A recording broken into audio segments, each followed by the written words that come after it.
So, as we have covered a little bit of it yesterday, Hamas has decided to not release, or basically announced that they will not release more hostages on Saturday, as they are supposed to do under the ceasefire deal. Now, we already have a few sort of answers from it, so we'll both cover that. We'll also cover a bit of stuff we didn't get to cover yesterday, and yeah, we'll see. Maybe. If the war is back. I mean, both sides are pretty much doubling down. No one is sort of going back. Now we have 5 days, and also we have ultimatum from Donald Trump, and then Netanyahu pretty much saying we almost absolutely agree with it. So unless one side backs down or unless they agree on something, we might see actually coming back of the war, which I guess would mean I would have to eat my words since I said this deal will go through and Trump will not sort of break it in the during the second phase of the deal. But we'll see. It something like that might happen in the end. Joining me today is Marco and Richard. Welcome to the reality show. Someone in the chat says, "Of course they broke the deal." I mean, we knew Hamas is gonna break the deal. We still are not sure if Israel will acknowledge that Hamas has broken the deal and decide to sort of not go further with the deal, because even when there was the first deal in I think November or December in 2023, Hamas has violated the ceasefire I think hours within it, and Israel has decided to continue with sort of the arrangements to get the hostages back. So that's sort of like a big question. It's not if Hamas will break it, but what will Israel reaction be to Hamas breaking it. So now, what Hamas has been saying. Um, well, I'm wondering if I should first bring in some of the stuff from yesterday. Well, let's go to what Hamas says. Pretty much, they said until further notice, they will not release hostages because of Israeli violations of the terms of the agreement. Basically, what they're claiming is I think there are a few things that Israel has not allowed enough humanitarian aid to come in, and that it hasn't allowed Palestinians to go back to their homes or to go back to their areas, which of course Israel is rejecting, and has pretty much called this an absolutely breaking of a deal. And we'll go to what Trump said a bit later. But Marco, as I've said, it's not surprising that Hamas is breaking the deal. But what do you make of their allegations that Israel is not fulfilling their side of a deal? Well, personally, every time I hear Hamas said, I just want to blow a raspberry. I just don't care what they're saying. We knew I mean, Hamas are the people who kidnapped the hostages and are still the people who are holding hostages right now. Um, a, a couple of times looked like, to me, it looks like they really don't know where the hostages are. A, because they don't care. B, because all they care about is their own survival. So they don't care about Palestinians, they don't care about Gazans. Hamas doesn't really care about anything apart from killing Jews. So they can say what they like, they can stick it really. Um, uh, the problem here is that Hamas already last Saturday were heading towards not respecting the deal themselves. And then when they were caught actually lying and provided three hostages that looked like they were, days away from dying of starvation, the mask slipped there. All the pretense that people can say Hamas are actually resistance or doing something for Palestinians, it's like it's bullshit. They clearly show that they're just a bunch of savages and deserve only to be destroyed, wiped out from existence. This world doesn't really have room for people like them. And frankly, I hope that the reaction because of the new administration in the United States will be much, much stronger from the Israeli side. I hope that Hamas will just be wiped out with such a strength. Now there isn't a weapon supply issue anymore with the United States. I hope Israel just goes hell for leather and gets rid of this blight on humankind called Hamas. Yeah, I mean, my response to the news that's happened over the last sort of 24 hours or so is, well, I mean, frankly, if I could achieve the metaphysically impossible and turn myself into a small fly and transatlantically hop from the wall of the Netanyahu cabinet meeting where they talked for 4 hours and see what they said there, to the walls of the White House where Trump is meeting King Abdullah and see what they said there, to maybe the walls of where Hamas are meeting, whether that's in a luxury hotel in Doha or a tunnel in Gaza, who can say? I still wouldn't have too much clarity on what I could expect to happen in the next few days or by Saturday. And I think the fact is that no one truly knows exactly what any of the other parties are going to do, or even what they themselves are going to do. They just know what they've said up to this point, and as much as possible, everybody is riding several horses at once and keeping their options open. And that includes, of course, both Trump and Netanyahu, who are both saying that they want. Netanyahu is certainly talking in his recent conference about the fact that come Saturday, they're expecting hostages to be released, but it's not really clear whether they're expecting all of them to be released or just those agreed as part of the deal. And of course, there's a gulf between those two. But of course, you don't want to cut off saying you want them all released, because that is ultimately what you do want. So obviously, you're going to keep that option open.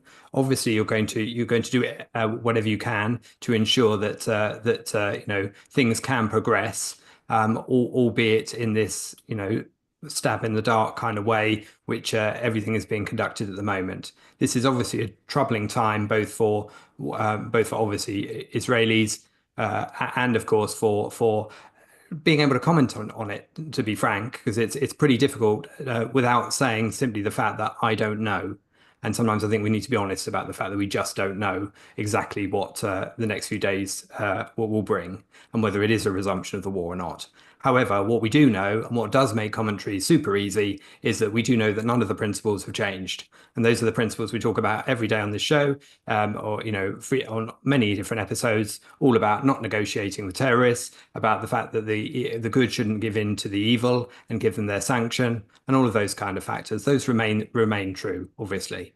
So what will it be, a resumption of the war? I don't know. This is brinkmanship time, isn't it? And we're going to see whether the red lines of someone like Trump, if you can even call these red lines, because they're also, slightly blurred red lines, as a pragmatist is prone to do.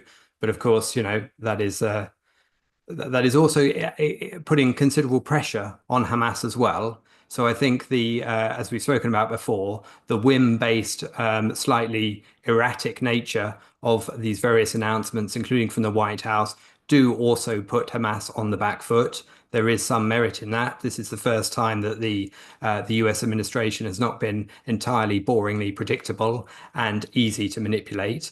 And that may have some merit in terms of moving things forward for those 76 Israeli hostages, alive and dead, still held in Gaza. So we have a few comments from the Hamas military wing spokesman Hud Haifa Kahlut. He said the release of the prisoners. I'm wondering if that's like an actual translation, and he calls them prisoners and refusing to recognize that they are hostages. Wouldn't be surprised. But continuing, the release of the prisoners, which was scheduled for next Saturday, February 15th, 2025, will be postponed until further notice, pending the occupation's compliance and retroactive fulfillment of the past week's obligation. These include delaying the return of displaced people to northern Gaza, targeting them with shelling and gunfire across various areas of the Strip, and failing to allow the entry of humanitarian aid in all its forms as agreed upon. Uh, he added, asserting Hamas had fulfilled all its obligations. Um, Someone is saying my audio is off. Do you guys? Is it? From our point of view, Seems all is right. completely normal. So Okay, maybe people in the chat can let me know if I'm maybe quiet or too loud. But so when it comes to sort of the obligations, uh, so Israel claims they pretty much do allow humanitarian aid to go in as it was sort of promised. Again, we would disagree with it. I would fight even the principle of it. But if that is the deal, Israel is absolutely fulfilling the deal. Now, there have been some problems when it comes to IDF troops have fired on Palestinians, basically on Palestinians who have approached the border, basically going right on the border, which even during so-called peacetime or so-called ceasefire is violation. They are not supposed to go close to the border. It has been a problem in the past, and it rightfully so. It's whenever they do it, they oftentimes try to do it. Palestinians oftentimes try to go to the border to cut the wire fence or whatever to do just to do some harm on Israelis, or like on October 7th, go completely through and attack Israelis. So again, there is no violation from me there on that side. Um, and also Israel has withdrew from the Netzarim corridor, which is the corridor set up in the middle to basically that was supposed to split Gaza into two sides, so they wouldn't be the Palestinians and Hamas, most importantly, wouldn't be able to go from north to south without sort of encountering IDF troops. It was pretty much something that was set up like very early into the war, and Israel has withdrawn from there, so Palestinians can go back. So again, nothing, as well as Israel even before has already withdrawn from many of the crossings, specifically the Rafah crossing. So again and again, like there is nothing, and I would disagree with all these decisions because again, you are making a deal with Hamas, you are complying with Hamas wants, you are allowing Hamas to survive. Um, but yeah, Marco, anything to add on the sort of the violations, so called, that Hamas claims before we go into? I have a clip from the Trump we can listen to about what's going to happen on Saturday. Yeah, I mean the deal itself is really, really complicated and detailed. It's a Democrat-made deal, so they will go down to a certain level of complexity in order to allow Hamas to actually claim, oh, this particular point is not being addressed. And I know that Israel, I think, had an issue with the supply of some mobile homes or something like that. So the deal. Effectively specified a certain number of shelters or accommodation, stuff like that. And they are using this very, very stupid, pointless detail, the deal itself, to effectively throw it out altogether. As I said earlier, I suspect it's because they haven't really got any clue of where more hostages can be found and how effectively stick with the deal. So they Or what state they are in. I mean, again, when they started releasing them, they were the sort of the most, uh, I don't want to say presentable ones, but yeah, the ones that sort of look relatively decent, yeah. not like the ones that were released this last Saturday, who, as you've mentioned earlier, were like starving. Yeah, yeah, we know these monsters are very good at playing the propaganda game. So if they had easy access to hostages, they look nice and plump. I mean, that in itself is a silly idea to such a thing. But if they had somebody that looks less, that's been suffering less during the period of captivity, of course they would have presented them. They realized that it was on a PR front, it was a massive failure, actually showing that they've been treating Israeli in such a inhuman way. And so they decided effectively to divert attention and blame Israel for breaking the deal when they are the ones in the first place they broke the deal in the first the ceasefires in the past, and we knew that at some point they wouldn't have been able to uphold the deal. And of course, Israel, what it does, it always plays by the rule. I think Netanyahu insisted that on Saturday there's going to be an exchange, or at least the people that were supposed to be exchanged. Um, Failing that, looks like the RDF is preparing for hostilities to start again. Of course, this is a very, very bad moment to do it because you got lots of civilians moving up and down Gaza at the moment. So you can imagine how difficult it will be to resume hostilities and bomb the Hamas again. which was precisely why having the civilians return to the rubble of the north was a key element of Hamas's shield strategy, which allows them to try and recapture the victimhood status that they wear like a green banner. I think that's clearly part of what's going on there. And of course, to compare so-called violations, including like the supply of tents, as Marco referred to, and whether that's a supply chain issue, and to try and equate that with the fact that Hamas has broken the order in which hostages were supposed to be released, the condition announcements as to what condition the hostages are in, and therefore giving some comfort to the families, or some warning. Obviously, all of that's been violated by Hamas already, and of course, not to mention the manner in which hostages were released, sometimes in what was a barely contained lynching kind of atmosphere before they were released, back to Israel. So. And of course, you've got, the nature of the hostages that remain, and that includes, of course, and this is high in everyone's mind, the Bebas kids, and the fact that whether they are alive or dead, I don't know, and we can only hope they are alive. But whatever condition they're in, and whatever situation they're in, the truth of that will come out at the point when they are handed over, and that is going to be quite a moment for understanding the nature of Hamas for many people who perhaps have deluded themselves that those hostages released in the first few days would represent all of the hostages released as you went down the full spectrum of them. And sadly, that is not true. And of course, we know that these hostages are held in different ways by different parts of society. Some are with Palestinians, some are with Hamas, some are with Islamic Jihad. And of course, the nature of their conditions is related also to the nature of their captors and the nature of the Jew hatred of those captors across the whole many hundreds of days that they've been in captivity. Someone says they did not break order, and as you said, where are the Bebas children and their mother? They were supposed to be among one of the first that would be released. Now we have, I think, there are about 75 or so, or 76 hostages left. Now, almost half of them are confirmed to be dead by the IDF already. Now, a big part might be, is anyone even alive at this point? Like we have, as I said, almost half is confirmed.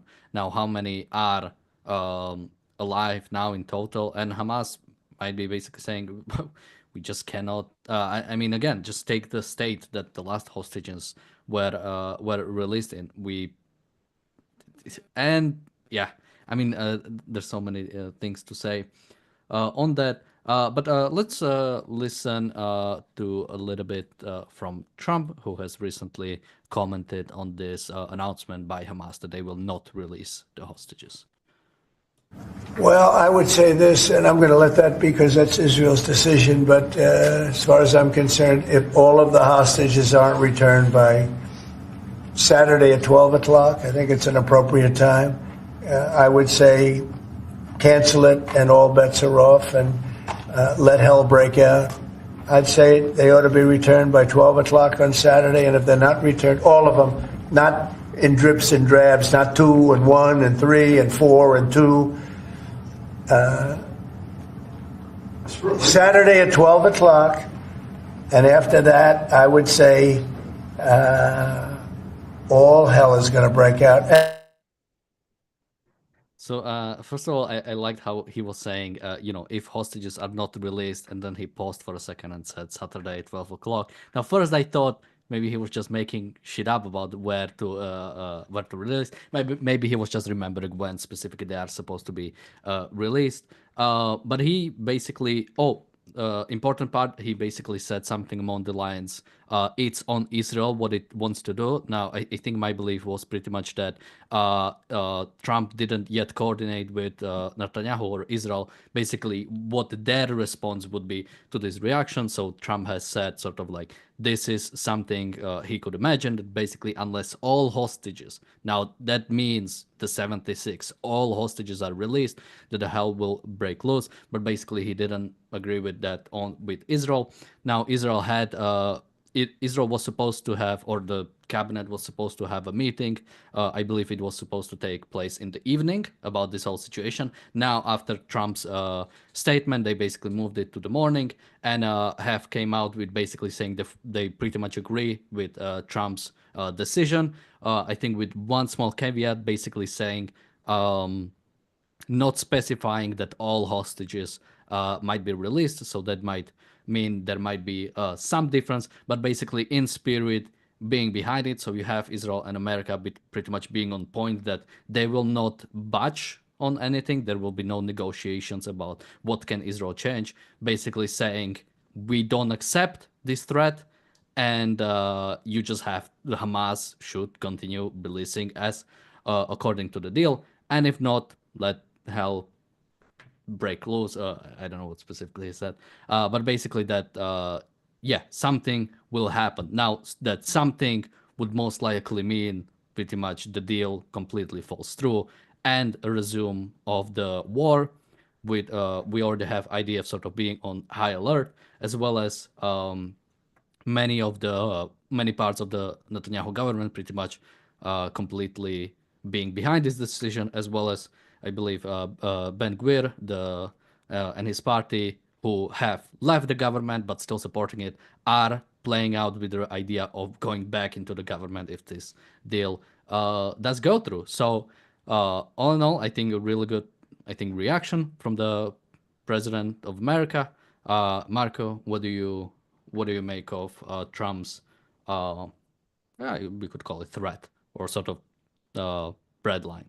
Well, let's not forget that it's because of Trump's words when he wasn't president yet that Hamas sat at the table for the stupid deal that we have in place now. So if it weren't for Trump's words, all hell will break loose if Hamas doesn't return the hostages. We wouldn't have hostages back in the first place.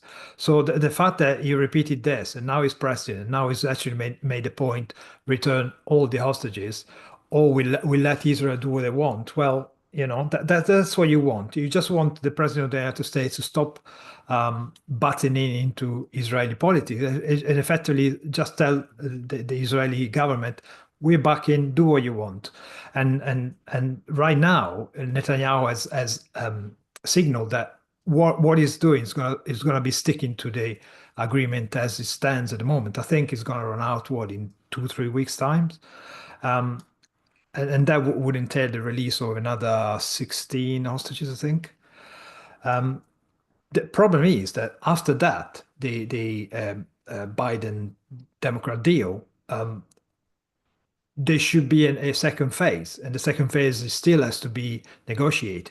But which, just to jump in, negotiations is supposed to be this week, or supposed to start. Yeah. Basically, you had the delegation from Doha coming back from Israel to basically, like, big part of the meeting of Israeli cabinet today was to talk about what the delegation should think about when it comes to negotiating the second part of the deal. Now, this pretty much fell through as with this sort of thing. So nobody's really talking about the second phase right now. Yeah, but already in the last few days, there were lots of doubts about the second phase negotiation even starting, and now you can easily assume that this deal is dead, and after the release of the hostages, it's going to be, you know, back. Israel IDF would be back into Gaza, hopefully hammer Hamas once and for all. The problem is, what is Hamas going to be doing now? I mean, yeah, they can play, you know, they can brag as much as they like, saying, "Oh, Israel is breaking the deals" or whatever. But if they don't deliver the hostages on Saturday, they now know that the United States will let Israel go ahead and do what Israel thinks should be done. Unfortunately, we know that Israel, what he thinks should be done is not enough. However, we've seen also in the past that they know what should be done. Look at how they dealt with Hezbollah in Iran. So if Israel decides that now that they've got the US support, they want to go back and hit Hamas on the head and get rid of Hamas once for all. Well, they now know they can do it, and hopefully they will do it, because at some point, it's a matter of weeks. Hamas will have the ideas back on the trail. So. Yeah, I think it's important that Trump has said it's Israel's decision, which of course it is. But it's also quite clear that we're in a different phase than we were before, when there was always an attempt to drive a wedge between the US and its ally Israel. And now there's no sense that there's a wedge between them, and that creates a united front of intent, at least, which, whatever the precise details of how it moves on from this point, is a solid partnership, which must put the fear of Allah into Hamas, quite frankly. I think what the numbers that you read are not always the same in every source, but what I read was that 9 hostages were set to be released in the normal deal as it was laid out on Saturday. Now, 9 is quite a big number relative to the amount we've seen released in chunks so far. And of course, whether they can produce 9 in a suitable condition to do that may well be the reason why they are now, throwing smoke in everyone's eyes, and everything has become a lot less clear. And of course, when it comes to talking about the phase 2, which includes things like the governance, doesn't it, of Gaza discussions and the longer term plans, of course, all of that is, this notion that there were 3 parts to it, when all there was a starting point, and then a lot of fog beyond that, a lot of, well, we know we'll need to resolve all of these other major issues. To even call it three phases is to delude yourself into thinking there was a plan beyond releasing the first few hostages, and of course allowing Hamas to retain the rest of the hostages and to use them as bargaining chips for each and every stage of their extortion. So yeah. And of course, one thing I just add, sorry, while I think of it, wanted to mention the Houthis, which have already indicated that they would join straight in. Were obviously the war to restart, and I think that's one area where the US could potentially include some military action in terms of wiping them out once and for all, particularly in relation to their disruption of shipping, which is and the attacks on US ships as well, and all of that would show the united front that I was talking about earlier between the US and Israel. So whether that's going to happen or not, again, we can't say yet, but certainly everybody's being given a proper shake lately out of the rut they've been in, and it is not business as usual, and that is necessary for us not to continue for hundreds of more days of stasis and no resolution. Now, I should mention that Netanyahu has pretty much said that, or cabinet has decided that if Hamas doesn't return hostages by Saturday, ceasefire ends. So we might actually see that. Now, let's go a little bit into something I should mention. Also, Trump, I think, has recently said that basically he doesn't think Hamas will return hostages. Now, this pretty much would translate to we are resuming the war. Now, this was just something he has said. So we'll see. As Richard said, a lot of this is now in the fog. We have no idea, but pretty much it looks like neither Trump and something I do want to mention that I've recently started seeing. Whenever I watch Instagram reels, I get a lot of anti-Jewish conspiracy theories stuff shown to me for some reason. And oftentimes the idea is like Israel is like controlling America, and Netanyahu is like controlling President Trump or something like that. And in the last few weeks, I think I've lost more respect for Netanyahu than ever before. The fact that right now he is pretty much, in a sense, it's good because Trump is, I think, providing a bit clearer path. But the fact that Netanyahu is pretty much just happy to just go with anything, it really shows like, I feel like he has almost no, I don't know what to even call it, but like doesn't stand for anything by himself. He's pretty much just going along with anything that sort of happens, which I think is a bit disappointing.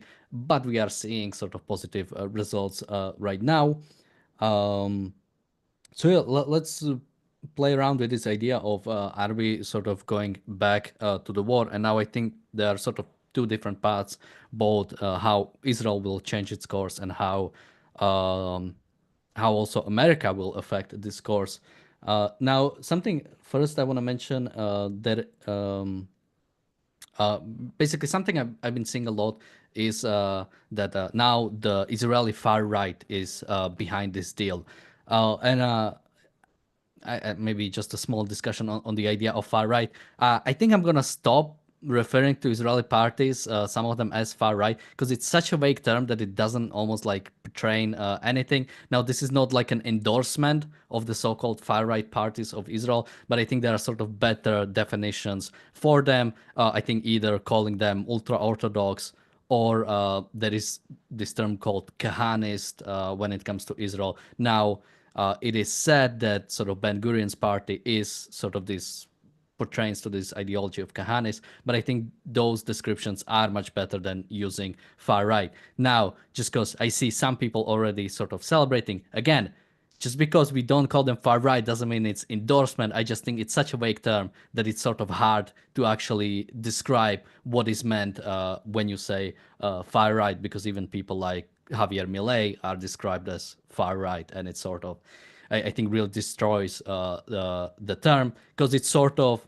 oftentimes I think it's trying to when you say far right, you pretty much want to say bad, and oftentimes a lot of I think good things are sort of bundled in together with far right. Many free market things are sort of bundled in together with far right, which I would not describe as bad. But that's a complete tangent. Unless you guys want to say anything on that point.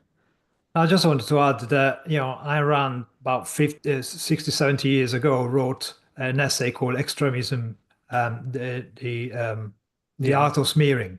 And this kind of concept, far right, is just a smear that the progressive left uses in order to bunch everybody who doesn't agree with them towards the far right, with implication they're all Nazis. Now, using far right with that particular connotation towards Israel is just idiotic. Idiotic, offensive, and very, very ignorant. So yes, they're on the right side of the political spectrum, but there's got nothing to do with the far right as we traditionally think of it, as the extremist, racist, kind of Nazi. And that's why the left uses this umbrella term to everybody according to a lefty is far right. Because it's good propaganda to accuse somebody to be a Nazi, isn't it? But yeah, in the case of Israel, it's just mainly people who I don't particularly agree with, because they seem to be hell bent into sticking religions in every possible connotation. But yeah, again, we don't not support Israel because of the religion aspect. We support Israel because it's a civilized state, a democratic state, and a state that allows freedom to its own in the citizens, whether they are Jewish, whether they are Arabs, whether they are foreigners, Thai or whatever. So that's our stance. We support civilization, not religionism or mysticism or this kind of God worship that people seem to go down for. Quick aside on the far right is simply even across Europe itself, the term means utterly different things in different countries, and yet it's used as if it's got a synonymous meaning across the lot, which is intentional, false, and misleading. I think out of those cabinet ministers like Smotrich and people like that who are put in that category. Some of the things I've heard coming recently from him, for example, are the suggestion that 5% of Gaza is annexed for each violation of the Hamas instigates of the deal in terms of not releasing hostages. All of this is they're just words. They're just pressure. But Hamas needs to be put under the only thing it understands, which is some proper pressure. If we're going to see it buckle at any point, and And this is just one pillar of that, together with what Trump is doing and his announcements in the US. So there we are. Yeah, just one more addition on the far right thing, because again, as you said, oftentimes it bundles in together like many different things. Like we have about like 3 far right parties in Slovakia, and one is like actually neo-Nazi, one is just sort of like fascist, and one is just sort of like weird Russophilic, sort of like ultra-nationalist. And yeah, you could describe all of them as far right, but it doesn't give you any sort of understanding of what they really stand for. So I think like just call people neo-Nazi if you think they sort of do describe to sort of things. But when you call, Israeli party far right, are you saying that neo-Nazi? That would be sort of weird. But you can call them ultra-Orthodox or, as I've said, Kahanist, which is sort of like a unique thing to Israel. Yeah, we have a super chat from Jonathan. Thank you so much. He asks, "Where's Alex?" I don't know. I'm assuming in Israel. She should be on show. She's on shows every week and is welcome to join. And I think should be later this week. We also have a super chat from Bonnie. Thank you so much. So yeah, now let's discuss the idea. Like, are we gonna be back in the war? So one thing I'm really interested in is sort of the Netanyahu aspect, and if he really wants to go back into the war now. I think that really depends on how sort of what was the motivation for him to really accept the deal. Now we to some extent know or at least think that he was pretty much pressured by Steve Witkoff of Trump's administration to accept the deal. Now in what or towards what goal it was, like was Netanyahu pretty much did he pretty much say, okay, there is no more thing we can do, and so we are accepting the deal with the intention to just fully go with it, or sort of we are accepting the deal, we'll get some of our hostages back, and then we are going back? Because I think this would highly sort of influence what's going to happen. Now let's do the rest of the episode. We are assuming ceasefire is breaking, and let's see what happens. Because if Netanyahu was planning for the ceasefire to go fully through, he would have now little motivation to sort of finish the war in whatever it would mean. But if the intention was to sort of go back in, then this is gonna be tough. This would be pretty much restart. IDF is out of the Netzarim corridor. They would need to take that back. IDF is out of many of the crossings on the border with Egypt. They would need to take those back. Now, with specifically Rafah crossing, I believe it has even European observers, and it has the Palestinian Authority involved. This would be a mess that would have to be dealt with. Now, with one big difference, is that Trump is in office. So at least we might not expect, or we should most likely can expect no sort of pushback as there was with Biden. Pretty much Netanyahu will have, and I think sort of the American pressure is, I think, the only thing Israel really needs to sort of be afraid when it comes to anything. So the international pressure will most likely they be able to ignore. But Marco, what do you think now, assuming this ceasefire deal does fall through? How do you think the sort of Netanyahu's acting in this war might look from now? Well, we know how Netanyahu fights war. He talks about it, writes about it, but actually when it comes to fighting them, there's no very on message, is it? So hopefully he's gonna go all in. But as you mentioned, it's such a mess right now. You have civilians scattered all over the place, moving back towards the north. You lost control of some of their crossings. I mean, logistically, it's a bloody nightmare, and hopefully, it's not going to be bloody on the side of the IDF, because if they go in with the intention of protecting Palestinian lives, well, don't even bother going in, because right now you will just put your soldiers at risk.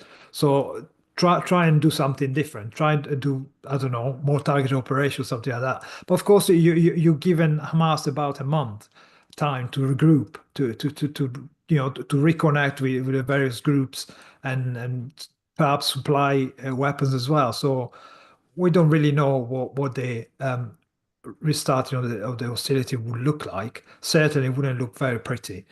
It could have been sorted out by November 2023 if Netanyahu wanted to go in properly. So the difference this time, not only the US support, but it's also the state Iran finds itself in. It's clearly been weakened by the pummeling that received in October, and it is right now being targeted by Trump, who wants to strike a deal. Is against Trump. Signal is against bombing them, because you realize they're actually weak enough to be able to push through some sanction or some sort of, I don't know, agreement with them, which doesn't involve war. We know Trump doesn't like war as such, but luckily, when his hand is forced, he's quite happy to drop a few bombs on these savages. So that's good. Now, something else I wanted to mention, what we learned since yesterday, is that behind you remember the so-called plan of moving the Palestinians out of Gaza seems to be a name behind his son-in-law, Jared Kushner, who's the guy who actually was pushing for the Abraham Accord, organized the Abraham Accord. So looks like the plan that we kind of were mocking a bit as not looking like a plan, perhaps has got something behind. So perhaps it's something a bit more serious than we thought it was. But of course, again, we're not in those rooms. We're not part of the administration. So it's very hard to tell exactly what's going on. I can just bring it for context. Apparently, Trump has said that he had this idea for a while now, and he basically just kept it quiet. Now, something is said, do what you want with it, but there is like a potential that he had this idea.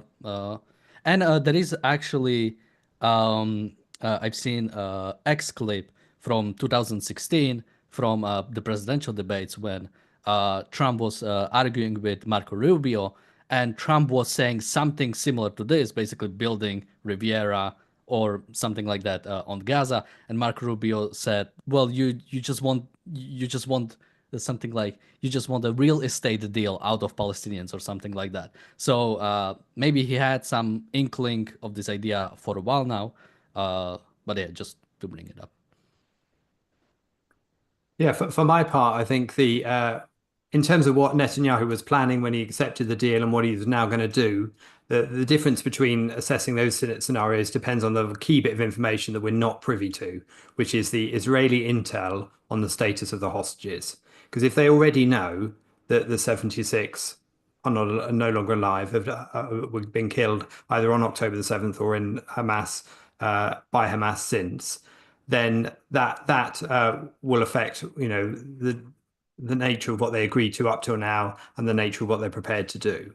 Now, of course, we could argue that that shouldn't affect it, and that it shouldn't have affected it back on October the 7th, and that Hamas should have been treated as the enemy regardless of the hostages from day one, as we've all done many times in the past. But I do think that will be a key element of the puzzle in terms of interpreting what Netanyahu was planning and will do. I think what's more fascinating to me and more relevant to unpicking what happens next is the effect on King Abdullah and on al-Sisi of the pressure from Trump in terms of relocating Palestinians, whether it's temporary, whether it's permanent, any of those spectrum of possibilities which exist during the necessary period when Gaza is going to need rubble clearing away, land making safe for whoever is going to live there.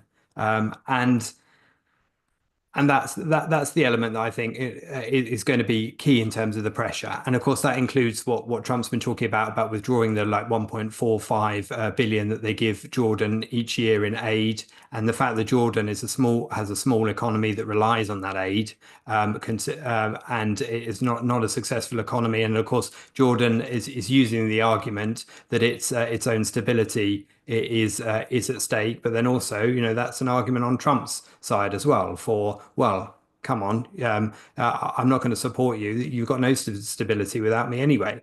So, and of course, when you look at Egypt, you've got to consider the recent history of Egypt down the last, 15 years or so, including the period when, you had the Muslim Brotherhood in charge and Morsi, and the extent to which al-Sisi is only there because of some, albeit clandestine or behind the scenes support from the US. We don't know the details of that, but we do know that there are considerable benefits for Egypt keeping good relations with the US, and whatever public stance they make about lack of willingness to take in Palestinians, they may not be so willing to hold that line when it comes to having their own finances and their own stability, withdrawn. So all of that's necessary to understanding how this war will progress. But I totally agree that having given up the military advantages, the strategic advantages of the Netzarim corridor and those crossings, and of course, as that shield effect of lots of civilians moving en masse, and of course being used by all Western countries that are not the US as a means for decrying any action Israel and the US would or wouldn't take. All of that's in it, isn't it? So have they already conceded too much? And I fear probably. But maybe the international dealing with the other Arab nations with the necessary pressure there might be sufficient. Maybe. Earlier, someone was asking for me to block more people, specifically trolls. I should just mention people as viewers. You can block people. Basically, if you block someone on your side, they will stop showing. So I encourage anybody to clear sort of their side of the chat as much as they want.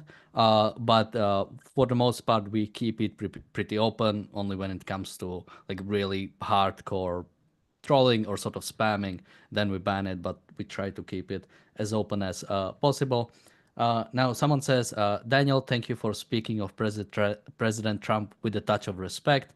Earned my membership, even though I disagree with your views on RFK, but never found a more civil space to disagree. Now, I just want to say I have no respect for President Trump.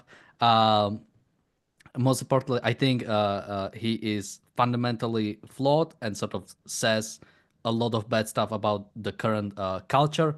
Now, I think some part of his support also comes from sort of lashing out against the current culture, which I think has some positive aspects. And when Trump does good things, I'll be happy for it. I'll take what I can get, but I'll never sort of. I think people we should think of people in more fundamental ways and sort of. I think the process matters also a lot when it comes to specific people, and sort of people are not like random generator of actions. People do actions based on some sort of thing they already have inside of them, and sort of I don't expect Trump to like now suddenly become like super capitalist and be super principled. So that's sort of my way of like thinking about someone like him. But yeah, if he does like great things, great. Anything you guys like to say on that? Because I want to also touch on Egypt and Jordan a bit more. Go ahead. I mentioned just on your point on fundamentals, just super quickly, is that people can't even think about Hamas in a fundamental way, and that shows the state of the lack, the state of the culture in the Western countries. If you can't clearly identify Hamas and the Palestinians that support them, as being barbarian in their ideology and outlook and action, then what chance do people have when it comes to assessing Western leaders? But yeah. There was something I'm also really sort of in some ways looking forward to is when we had sort of Trump first administration. In many ways, I'm not sure if we really had this similar scenario during both of those. Neither Ukraine or well, technically Ukraine was in war, but not in sort of the open conflict they are in right now. And similarly, while Israel also had you had the Great March of Return during Trump's administration, it was also not in the same open conflict as it might be in the few weeks if this deal does fall through. So I'm sort of interested to see, something Trump always said. He's like the um, sort of the president of peace or sort of the leader of peace. But this will be sort of like an interesting scenario for him where his actions or inactions will mean a lot both for Ukraine and Israel. And I hope for positive things in both of them. And I think in Israel, when it comes to Israel, all America needs to do is leave it alone for the most part. And any sort of support we might get on top of it, I think is great. Even from American side, I think America absolutely has interest in the regions, but more specifically with Iran. Um, so yeah. Egypt and Jordan. So I think Trump has pretty much threatened from pulling aid out of both of these countries if they don't accept any Palestinian refugees. Now Egypt is a great recipient of American foreign aid, and it's also part of the peace deal between Israel and Egypt. So America pulling out of it. There were already some reports that maybe Egypt is trying to attack Israel potentially. So we might see expansion of this conflict, which I'll just quote Razi, yeah, bring it on, or whatever he said. Basically, yeah, it's insane that America is even sending foreign aid to Egypt, and I think using that even as leverage is absolutely something I would encourage. I would encourage letting Palestinians go there and then pulling out the aid either way. But Marco, what do you make of the threats, and what do you think will be sort of the result of it? Do you think will we see actual conflict between Egypt and Israel as a sort of expansion of the Gaza conflict? Well, who knows? Again, we're not privy to information like that, so it's very hard to tell.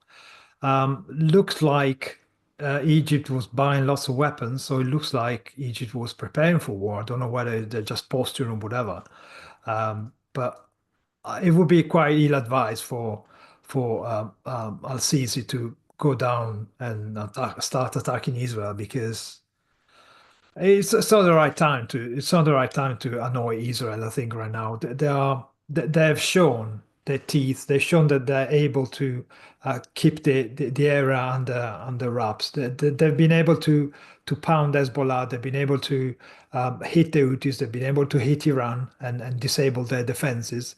So I think it could be these our country really are just a bunch of parasites.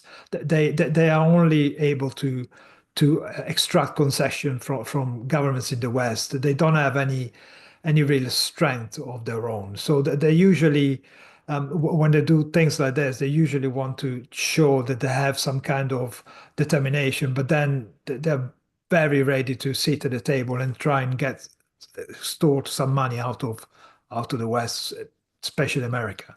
That's why, in a way, I admire how President Trump is actually fighting back these bullies. He's hardly a delicate creature, but bullies have to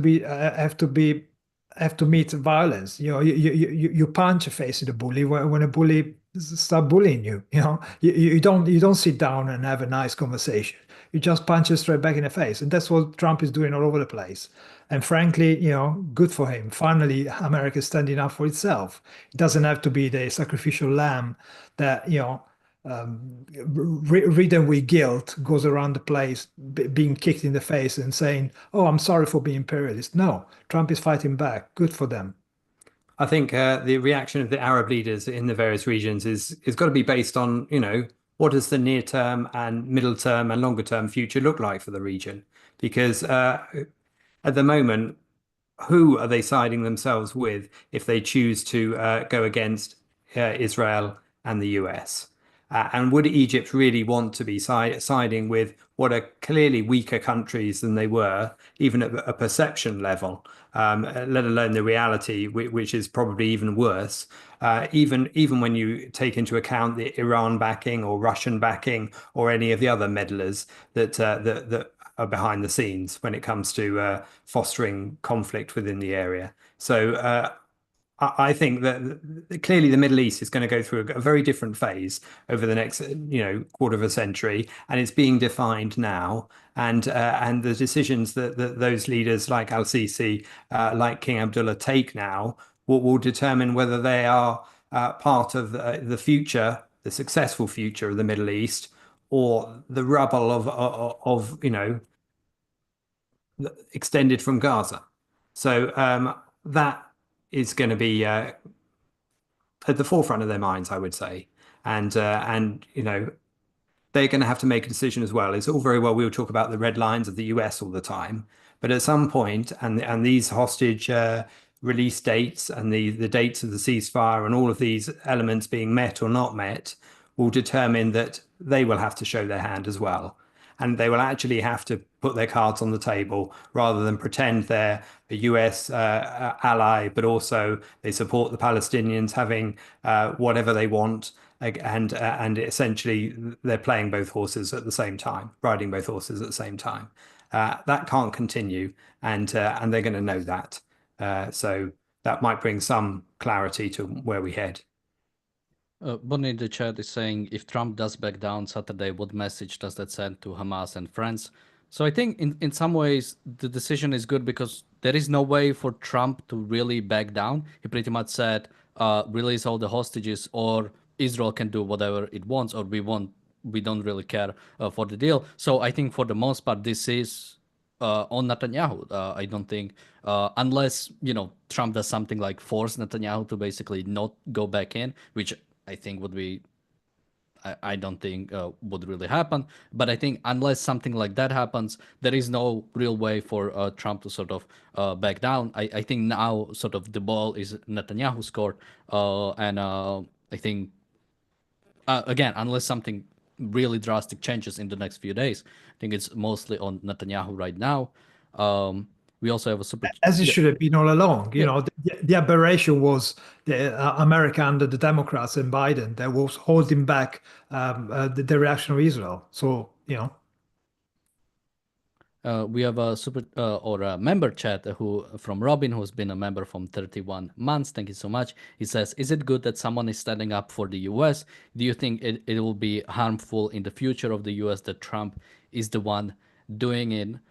I think that's generally the problem with any sort of mixed sort of political figure or even historical figure. Basically, you have a lot of, let's say, good things sort of standing up to bullies, standing up to even corrupt organizations or sort of morally corrupt organizations, such as many of the UN organizations, standing up against, as we've said, Egypt, Hamas, and whatever other organizations.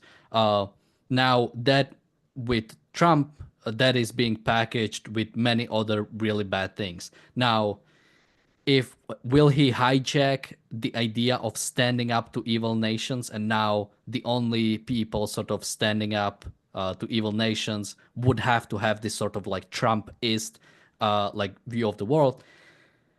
For a long time we had no one was really standing up to like evil nations. So I mean, who was the last president who really did that? So in some ways you could say he brought it back, as unfortunate as it is in the face of Trump for me.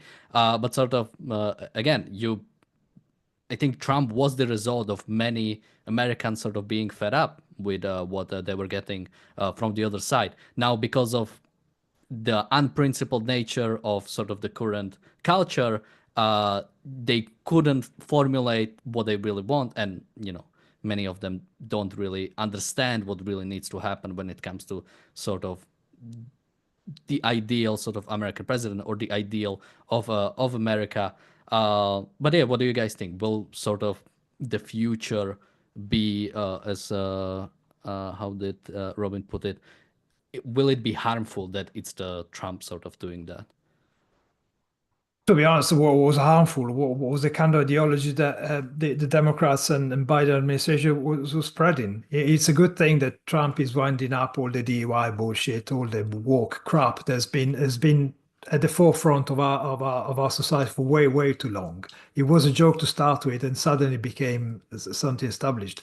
I think it's good that it's bringing back a bit of what we call common sense, the kind of sense of life that American has, this kind of more focus on the individual responsibility.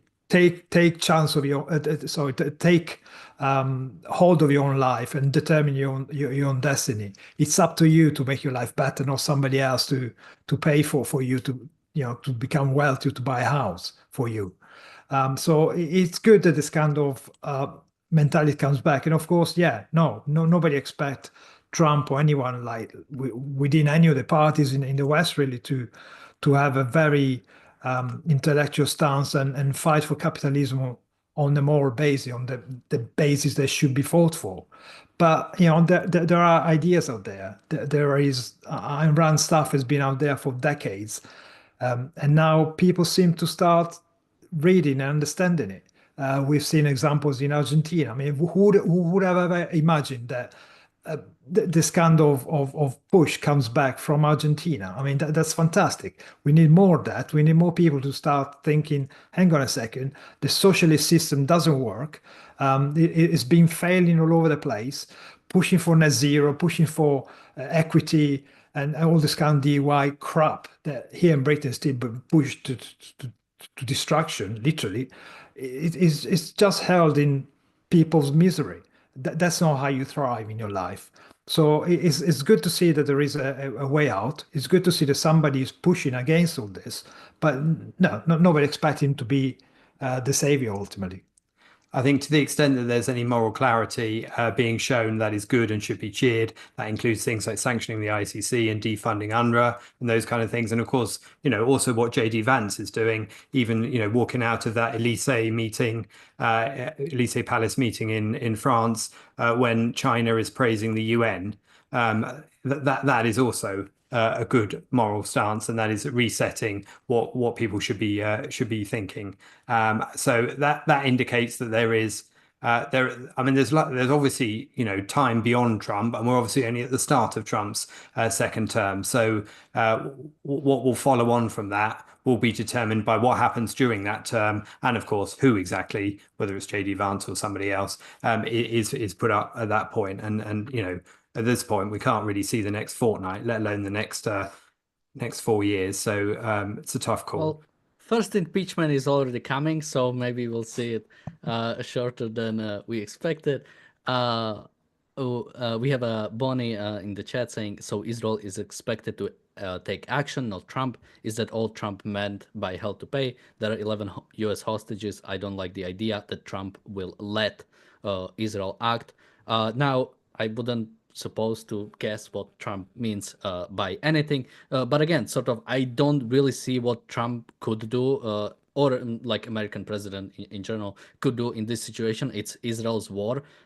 Israel has a deal with Hamas. Hamas has broken the deal, and Israel needs to do a response. Now, unless America straight up sends soldiers to Gaza and pretty much starts the annexation, now I don't really see again what Trump in this scenario could do besides saying, hey, I'll just support Netanyahu in whatever he decides to do. Now I think he did the good side of it. He didn't just say, I don't care what happens. He said all hostages should be released, but we'll sort of go with what Israel, or not go with what Israel wants, but basically, it's on Israel to sort of decide on it. So again, I cannot really fault currently Trump That is a long time to Saturday. I might find something to blame Trump for, but as of right now, I think it's sort of the correct decision so far. With that, guys, anything you'd like to say, and also where can people find you, Marco? No, I think we covered it all. I mean, right now it's just a matter of wait and see. And yeah, as you mentioned, Trump's policies is to actually allow people to manage their own affairs. He doesn't really want to intervene too much. He's not really interested in taking over policing the world and all that kind of stuff. That's why it's the same thing he did with NATO. It's like, guys, it's your own defense. If you want it, pay up for it. I'm not gonna put only American money behind it. And that's the kind of stuff he does all the time. So going back to Israel, say, do what you think appropriate. We'll support you. That's the best thing to do at this point. And there's a lot of means in which the US can offer support militarily or intel or in all sorts of ways without, we're not talking boots on the ground here or stuff like that. So and ways in which, Biden would never have done. And if you're making some contrast between the two, you've also got to recognize the extent to which Trump isn't caveating every sentence he says by talking about Gaza civilians or the release of criminal prisoners from Palestinian prisoners from Israeli jails and making some moral equivalence between those and the hostages through some vague and foggy language, which we've had far too much of for the last 18 months. So that is a good reset. The next few days are going to be crucial. Where can we find you? You can always check out the Briefly Objective. Link is in the description below. Short form material with added visuals from the conversations on this channel based on the key points that people bring up. And with that, thank you everybody for watching. As we've said, we'll be back tomorrow with another episode of the Daily Objective and the reality show, and we'll be following this closely. Where will this go? Thank you guys for joining me. Thank you everybody for watching, and bye-bye. Bye.